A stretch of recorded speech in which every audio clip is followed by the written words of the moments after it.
Hello, and welcome to the Doc Exchange, a Real Stories podcast. In partnership with the Grierson Trust. Every week, I'll ask a new filmmaker or filmmaking team about 3 documentaries, connected by a single theme, that have made a meaningful impression on their work and life.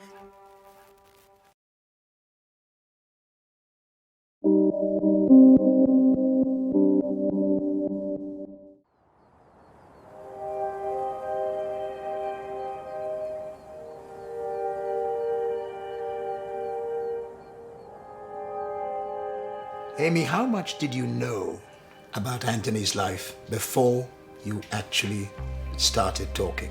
Nothing.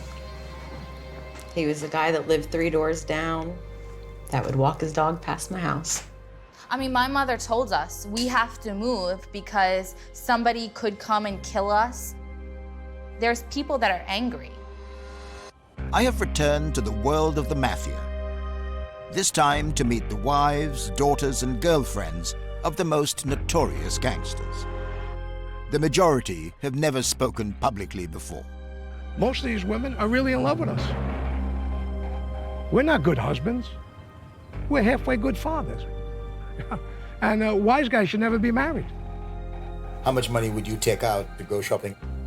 Give me a figure. This much. They have money, they have power. So you get caught up in the moment. You do. With unprecedented access into their lives, it's a world many of these women didn't choose, and one from which none can entirely escape. Your father's life in the Mafia must have brought you pain which at times seemed absolutely intolerable. Okay, when you're living that life and, you see your dad going out and committing these crimes, it's obviously hard to deal with and it's painful. But you don't realize the pain until it actually hits your home, until you actually have someone murdered.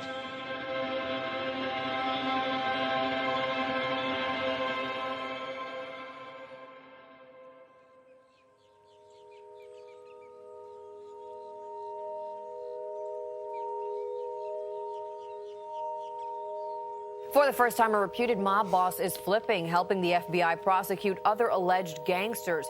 Sources tell News Channel... To get the head of a New York organized crime family to agree to cooperate and tape his confederates in an undercover way is groundbreaking. 7 murders. Prosecutors say he's cooperating to avoid the death penalty and the seizure of his family's home, but his lawyer doesn't. Among the guests at this wedding are former mobsters and their families, living secret lives in hiding. What they fear is that one day the Mafia will get them for daring to talk. The bride, Victoria Mangiavillano, knows all about that. When her father, Salvatore, faced a 75-year prison sentence, he took the decision to testify against his former bosses. He had stolen millions of dollars, masterminding bank heists for the Gambino crime family. It took us 2 years to persuade Salvatore, his wife, and daughters to talk to me. Theirs is a life constantly on the move, never in one place for long, locations undisclosed. Our meetings with people in this closed community were arranged with meticulous care. Sal's 2 daughters are Stefanie and Victoria. His wife is Donna. Would you like a bottle of water or something, Trevor? No, I'm good, thanks. Would you like some sangria? Sangria? How conscious were you of the difficulty when your dad went into the witness protection program because he had talked to the authorities? I was mad. I was pissed. I was raised that rats are no good, snitching is no good. I don't know why I was raised that way, probably because it was just the lifestyle that they lived. I mean, this is things that they said. It meant that he would at least be out of prison. But some sense of me felt that he did the crime and he should pay the time. But I did pay for it in other ways, where I paid for where I had to cooperate with the government and risk my life. I can never go back to my neighborhood where I grew up and I lived and I loved. I have friends that I was childhood friends with that they won't speak to me no more. If they can get behind me, they'll shoot me in the back of the head. So that's the way I paid for it. So it's not like, okay, well, he didn't, serve his full sentence. I'm serving a sentence still. Were there moments when you feared for your dad's safety? He's talked about the risks to his life. I mean, my mother told us we have to move because somebody could come and kill us, somebody could come and hurt us, somebody can come and take us away. Yeah, it was always in the back of my head, and it's still always in the back of my head because it is a possibility. There's still people out there on the street. There's still people out there trying to make a name for themselves. There's people that are angry. In a way, there's part of this life that actually never leaves you. Yeah, definitely. I mean, we think about it all the time. I mean, I've always been scared since I'm little that someone's going to come to get us. That's never going to leave. I mean, we grew up, and it was hard. And it's something that, I mean, I think about it all the time. I mean, I love my parents so much, and they did so much for us. But there's like, sometimes I watch TV or movies, and I just wish I had a normal childhood, like a regular childhood. Are there moments now when you miss the good old days, the money earning that went on when you were in the mob? Oh, of course. Not too long ago, one of my old friends was arrested for a bank burglary for $5 million. And you didn't think that could have been you, surely? Oh, sure. He was one of my apprentices, and basically, he was arrested for burglarizing a bank for $5 million. I said, "Wow, look, I could have been there." No, you couldn't have. I should have been my money. You shouldn't have been there. But it makes you think. I think listen. But let me finish. Somebody can change. Let me but finish. you always have that criminal mentality that you want. No. The criminal mentality is gone. 100%. I'd rather go to work every day and make $1 than make that $5 million and risk my life or put them through what I had put them through before. Victoria, you need to hurry up because everybody's waiting for us. Hello, everyone. A big favor for certainly the bride and groom would be to silence your cell phones, please. Are you ready? I think so. Come on. You sure you want to do this, right? Yes, sir. You positive? I'm absolutely positive. Victoria's family are part of a small community with one thing in common. These men have all inflicted enormous damage on the Mafia. Their evidence has put more than 100 mobsters behind bars. Victoria's fiancé Darren is a hotel concierge and knows all about her father's past. But for the time being, the couple have decided not to share that fact with the rest of his family. This is Marion Romano. She has been forced to assume a new identity and, of course, a new name. On her wedding day 22 years ago, she had few clues about what her married future might hold. Marion's family had never been in trouble with the law, but Sal Romano, who she met at high school, would become one of the richest men in the Gambino crime family.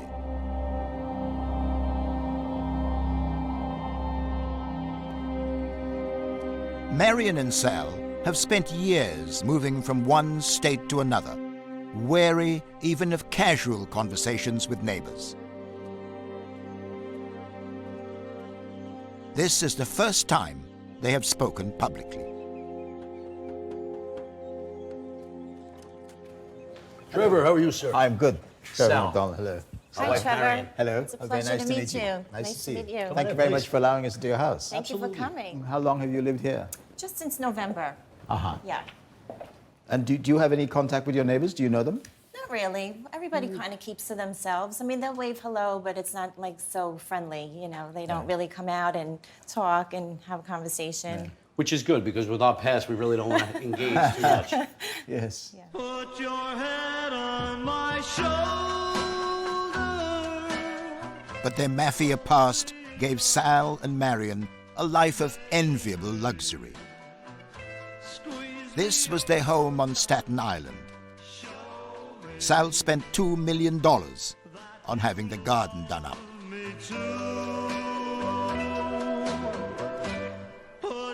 There were great parties and private concerts by Paul Anka, the composer of the Frank Sinatra hit My Way. Marion was invited to dance with the star.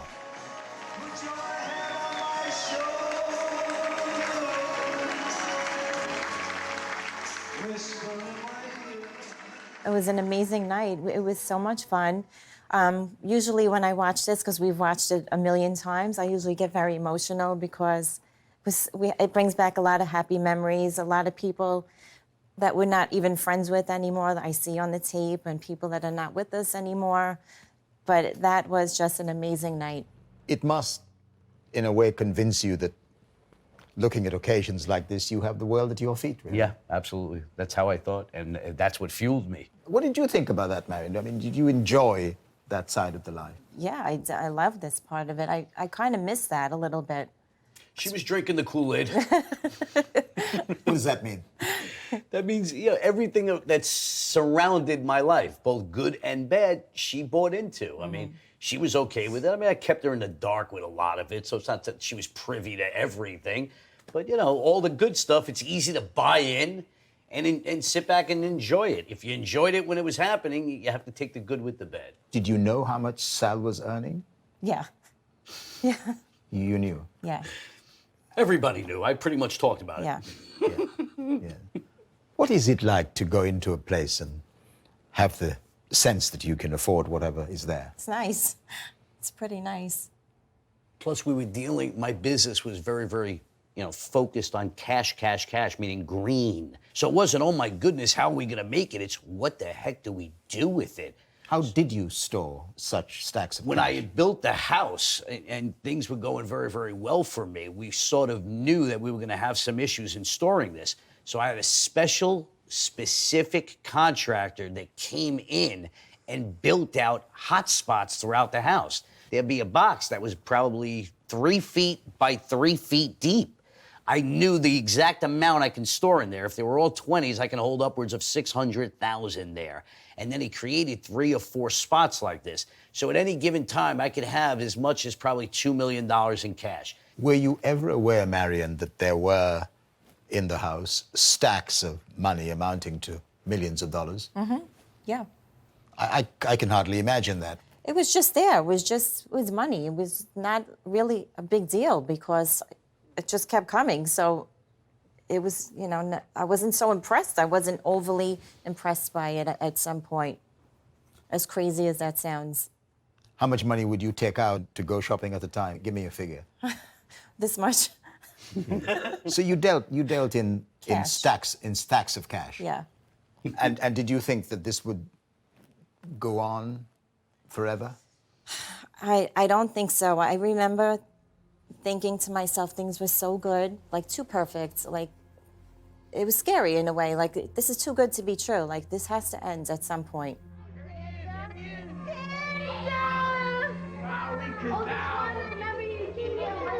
And the lavish family celebrations did come to an end. Let me see. Oh, cool. From the Power Rangers? Yeah. Wow. Marion's parents had always seen Sal as just another highly successful Wall Street trader. But they were about to discover that he was much, much more than that.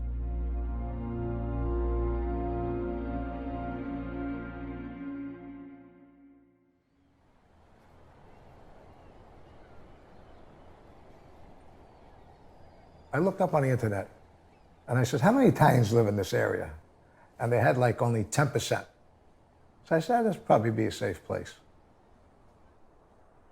Upon going to a pizzeria, after some time, some guys started to come in and getting comfortable that I'd never seen in this place before. And sure enough, government run a plate, and they were 2 made members of the Mafia. And they got onto me at that point, so I had to move. So now, by the power vested in me, I pronounce you husband and wife. You may now kiss your bride. For these former Mafia men, their wives and children, assuming new identities and moving from one distant part of the country to another is no guarantee of safety. they live with the knowledge that the Mafia could find them at any time. 12 years ago, Donna Mangiavillano, the bride's mother, decided not to follow her husband into the witness protection program. Sal had been to prison before, but this time, facing a life sentence, he decided to cooperate. At the time of their wedding, Donna still believed in the strict Mafia code of loyalty.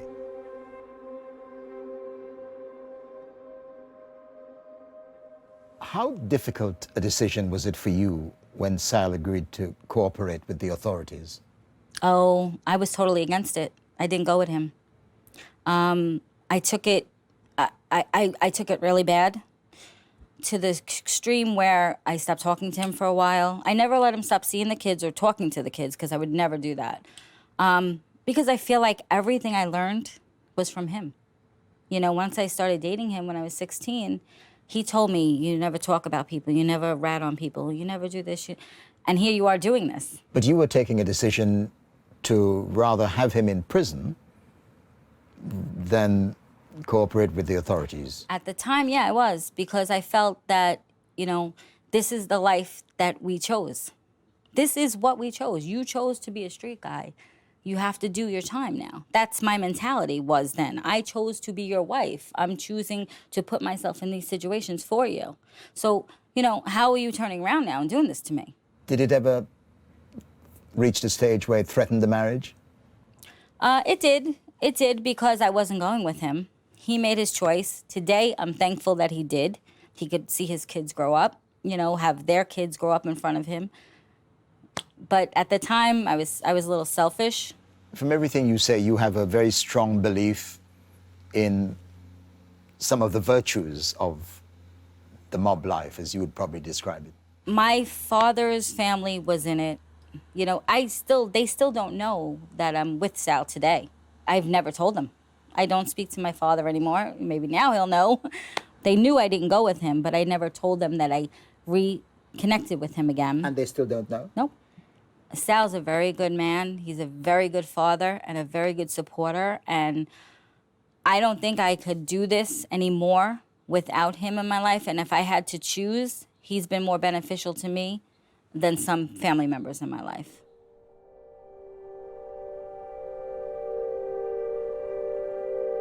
Many of these Mafia women grew up in tough neighborhoods, like this one in Brooklyn. They met and married street guys who went on to become high-spending millionaires. According to the government, the mob's influence and control stretches all along the New York-New Jersey waterfront. Power to control gambling, loan sharking, unions, New York's Kennedy Airport. And if you're going to build a building, the price of concrete, which is, by the way, twice as expensive in New York, police say, because of the mob. The Mafia has always gone where the money is. In an act of stunning audacity, it set up an operation right here on Wall Street, the heart of American finance. Sal Romano first came here as an 18-year-old apprentice at Lehman Brothers. His father was an accountant for the mob, and Sal used that connection to build a crooked brokerage firm. That is how Sal and Marion acquired riches beyond their wildest dreams. How profitable was your operation here on Wall Street for the Gambino crime family? Oh, it was enormously profitable. You know, in that 8-year run, we managed probably around $600 million of client assets. $600 million? $600 million of client assets during that period. And, you know, we probably earned maybe upwards of $200 to $300 million over the course of some years. And then with that said, the Gambino family profited millions of dollars through me. In your best year, how much did you make? Probably north of $30 million. Overall accumulation in that 10-year period, I was probably worth north of $200 million total assets. Where is your office? It was right there at Broad Street. We had a great view. We're right next to the New York Stock Exchange, the beating heart of the nation's economy. That is correct. Doesn't get any better than that. While Sal was earning millions on Wall Street, Marion abandoned her career as a fashion buyer to raise a family. For 6 years, they lived in that mansion on Staten Island. All right, come close to the table. Okay, tell the little guy to bring down those balloons. Marion was aware that the good times would not last forever. Look at me. When her husband agreed to become an FBI informer, he was risking his life.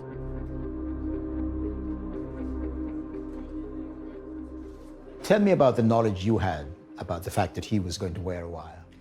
He told me he would be wearing a wire because of all the problems that were happening on the street, and that was the way that he would be able to get a deal. What did you think?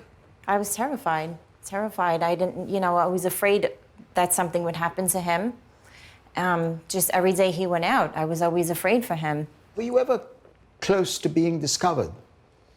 Yeah. At the very end, when I say they, I'm generalizing, but I had a lot of meetings with a lot of people, and it seemed like the consensus on the street was that I was absolutely a rat. Nobody would even speak to me. But when I say wouldn't speak, I'm not exaggerating. I mean, they would not even allow their voice to be recorded.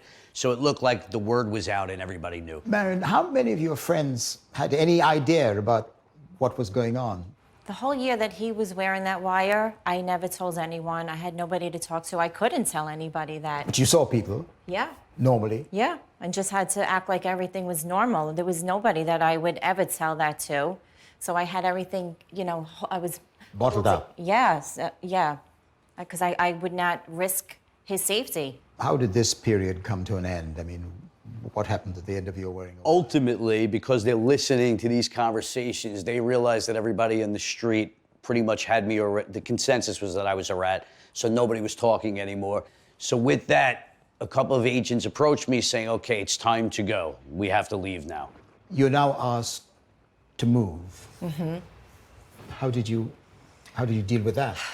I was devastated, knowing that we would be going in the witness protection program. And I mean, you have to understand, they tell you can't talk to your family. So especially when you have children, I mean, you think about how it affects everyone else besides you. Like, I'm thinking about my parents, my in-laws, they can't see their grandchildren. You know, it affects everyone.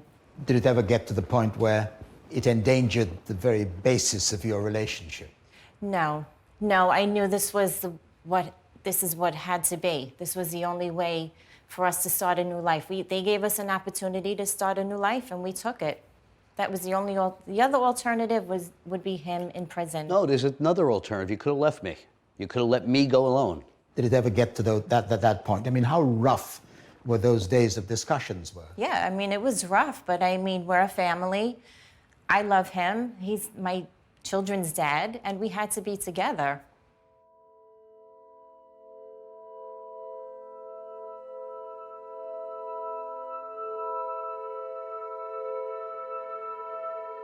This is their son, Sal Jr., at his first communion. For his parents, it was meant to be their proudest moment. It will now also be remembered as the night when Sal, Marion's husband, agreed to become an FBI informer.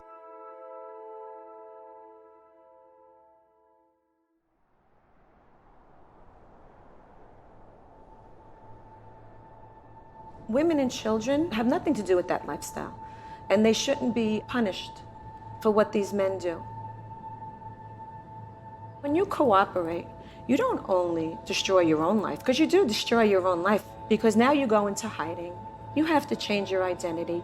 You ruin your life, you ruin your family's lives for your own selfish reasons. And that's how I look at it. It's selfish. Okay, whole family now. With the baby? Yes, everyone. Daniel, my grandparents. Daniel, button your jacket, baby. Our invitation to this wedding had been facilitated by someone I'd met before. He was once the most powerful of any of the former Mafia men here. He is Michael DiLeonardo, also known as Mikey Scars. His second wife and son didn't want to be interviewed, but Mikey agreed to see me again. Our last meeting had been about 2 years ago. He lives somewhere he wouldn't say, and we met at a place chosen by him. He has been a vital witness for the government, to the undiluted fury of the mob. Trevor, my pleasure seeing you again. Good to see you again. Good to see you. Mikey, it's some time since I last saw you. Do you still fear that there are people who will still want to come after you? Well, if you want to put yourself in a false sense of security, you're making a mistake. Not that there's out people hunting me, because if they really wanted to hunt me down, I'm sure by now they would have found me. But to put yourself in places where I don't belong, maybe these interviews that I've done in the past and one that I'm doing now, maybe that will irritate some people that I'm doing it. But I can't control that. I'm here to tell what I need to tell and get it out to the public about what goes on in this life and the ups and downs and the goods and the bads of it. In a community like this, there is almost a sort of secret cabal of former mobsters, mob members who were cooperating with the authorities, or who are cooperating with the authorities. Does that make life easier for you? Who told you that? Very good. Yes, well, I reconnected and connected with people that I didn't know, I knew of in the street, and some people I did know in the street in my past life. You know, it's something that we needed. Well, you know, we're in society where we can't be ourselves. Every day we wake up, I have a name that I wasn't born with, and the people that I deal with on a daily basis don't know my history. They know me as the name I have today. So when you could reconnect with somebody from your past, it's therapeutic. We're more candid with each other than we were in the street. In the street, we had to put up a suit of armor. We had to soldier up. We had to act a certain way. Over here, we let our hair down a little bit more. It must be comforting for the wives to know that there's now that easy association with other members of the mob. Absolutely, because they're the victims also in this. They're the victims of us. The women that stuck by us, it's a rarity. Most of these women run, it's too tough. Has it always been a greater struggle for the women, for the wives? Sure, they have to tolerate us. They know what we're doing when we're out. You think we're out doing business at 5 o'clock in the morning? They tolerate us, because it's, you know, some women do it for the money, and I hope that's not the reason, but most do it because of loyalty and love.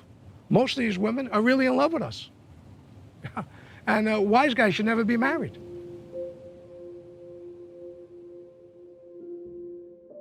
But Mikey did get married.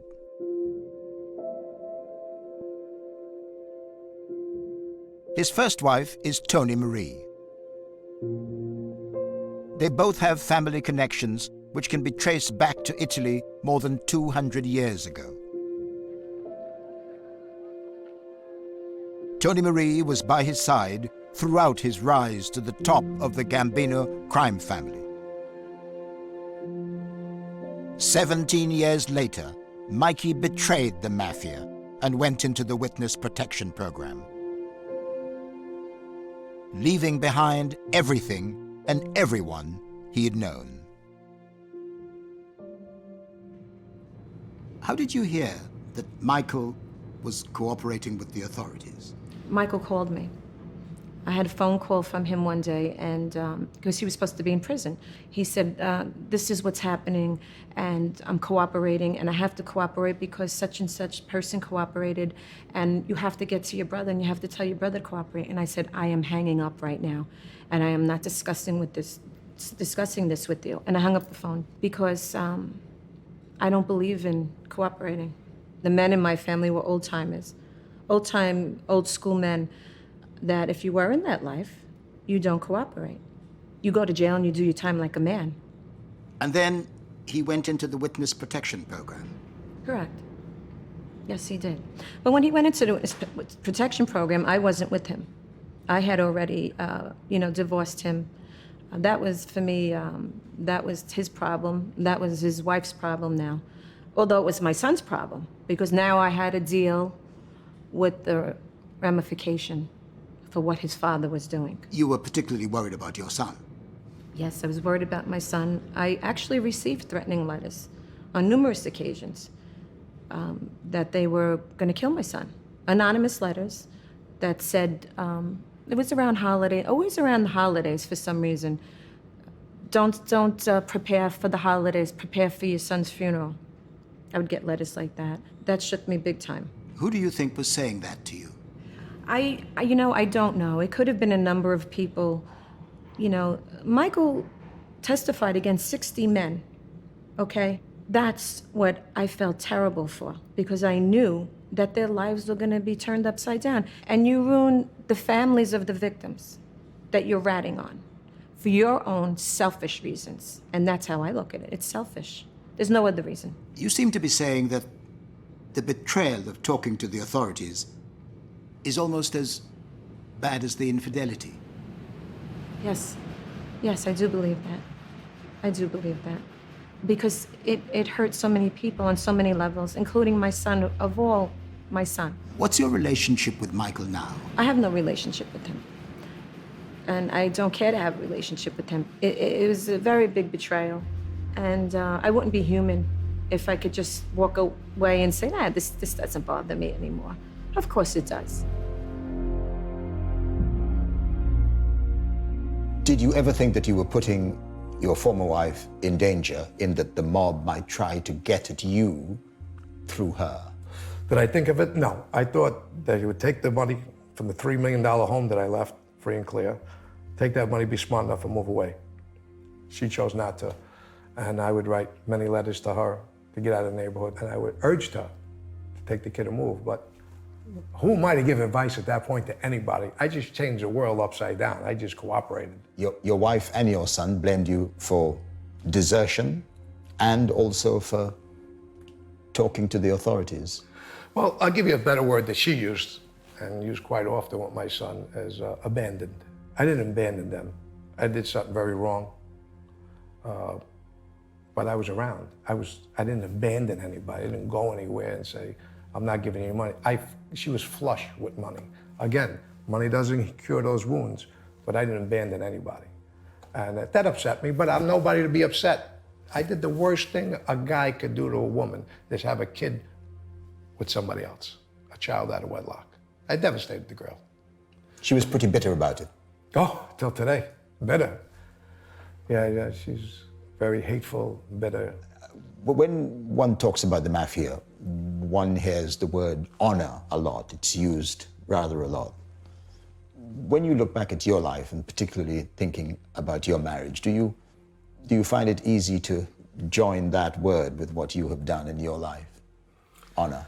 Well, there's a separation of honor in your marriage. I betrayed it every time I walked out that door. And there's honor in the street, which I always put the street before my family.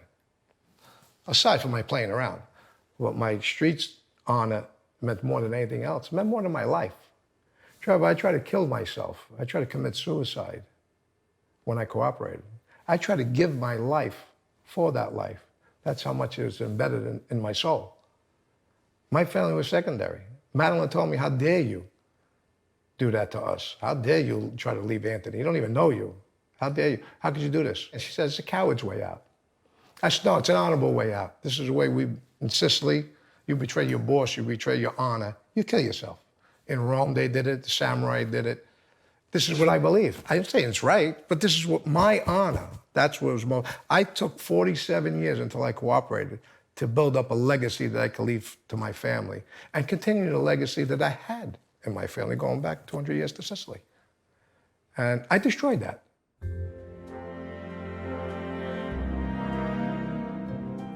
Join me and invite to dance their first dance as husband and wife.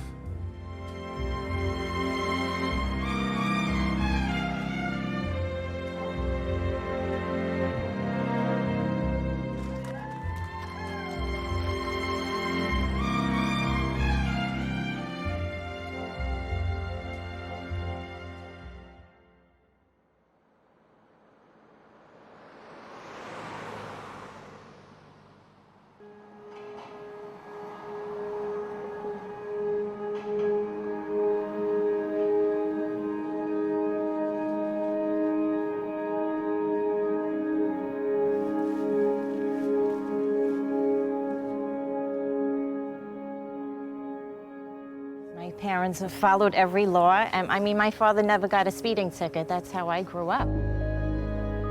And then I met Sal, and he was so different from what I was used to.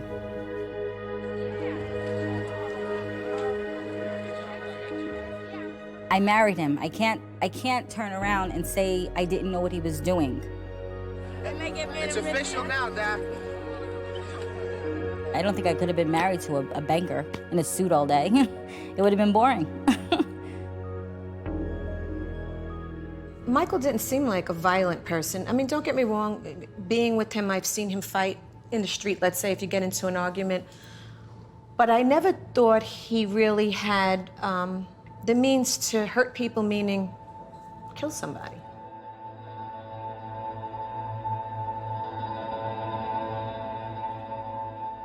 Of the women I had met, who had grown up in this world, only one stayed loyal to her husband throughout the good times and the bad.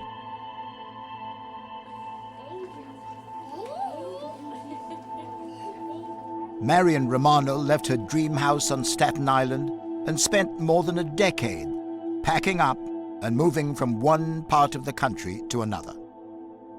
But even at the height of all that uncertainty, she never felt she could be totally open with her children. Did you ever feel a sense of guilt bringing up a family in those circumstances? I didn't. No, because I don't think I felt any guilt until things got bad. When things were good, things were great. So we were enjoying it. We had a great life at the time, and we didn't regret it until things got bad for us. What effect did all this have on your children, do you think? It affected my son, Sal, when this was years later when we lived in San Diego. We totally rebuilt our lives. We were so happy. We loved California. That's where they relocated us. And what happened was Sal was sentenced to prison. So throughout this whole thing, all we wanted to do was protect our children. That was our main goal, like any parent. We just wanted to protect them from anything. So we told the kids that Daddy was going to Europe. He was going to be working there or in New York or whatever, and not tell him that he was in prison. So because of that, my son, Sal, thought Daddy left. My mom was there at the time. She said, "You better go in the room, talk to Sal. He's crying." My mother was crying, and I went in there, and he was just hysterical, saying, "Daddy left us." You know, I wrote my husband a letter and saying, I have to tell him.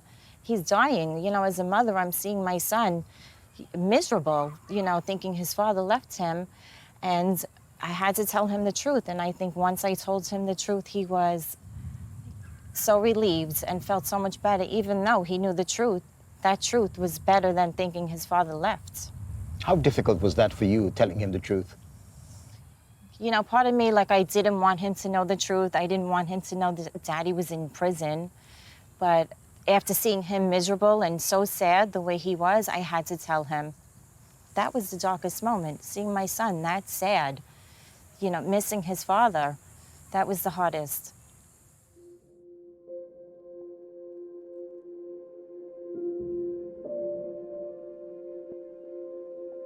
Thank you, everyone, for coming to my party.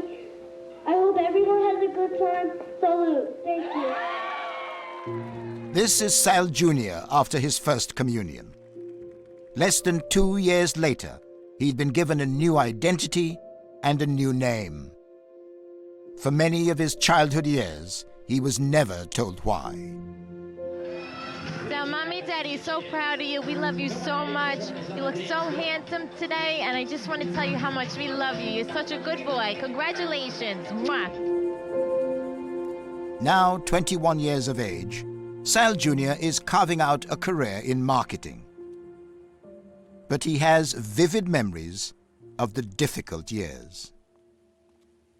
When we moved to California, in the witness protection, she was crying every night to sleep, herself to sleep. I didn't know that.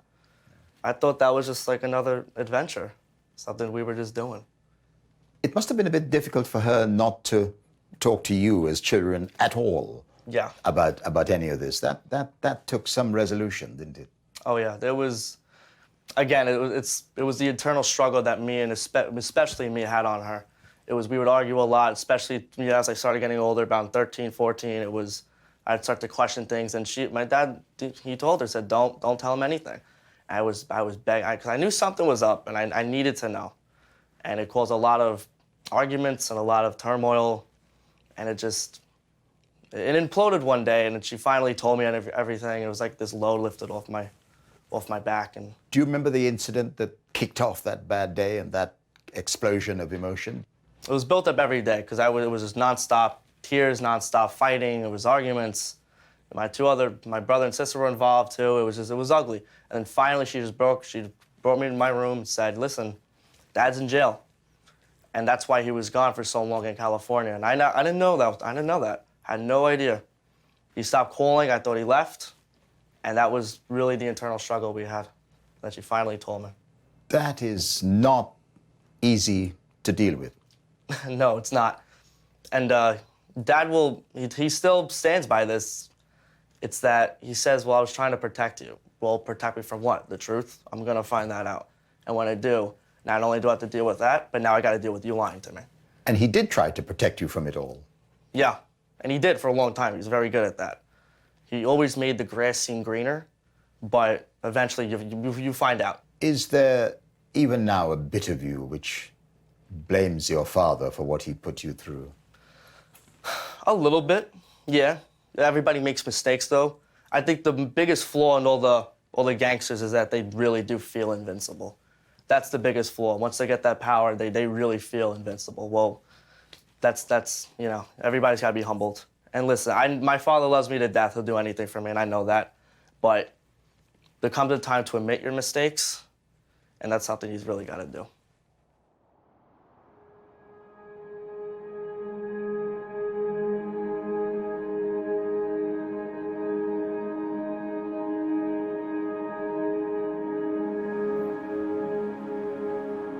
In the FBI's long battle with the Mafia, it's estimated that more than 140 mobsters have cooperated.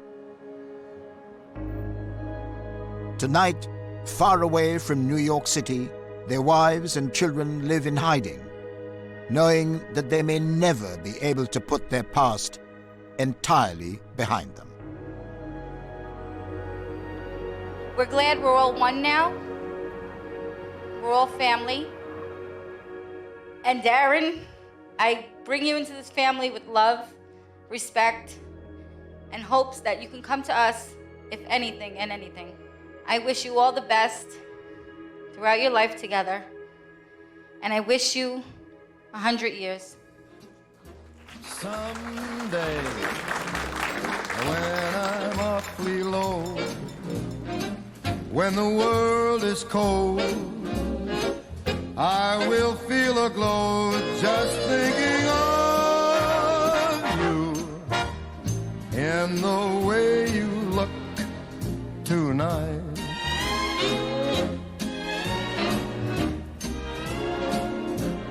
Yes, you're lovely with your smile so warm and your cheeks so soft. There is nothing for me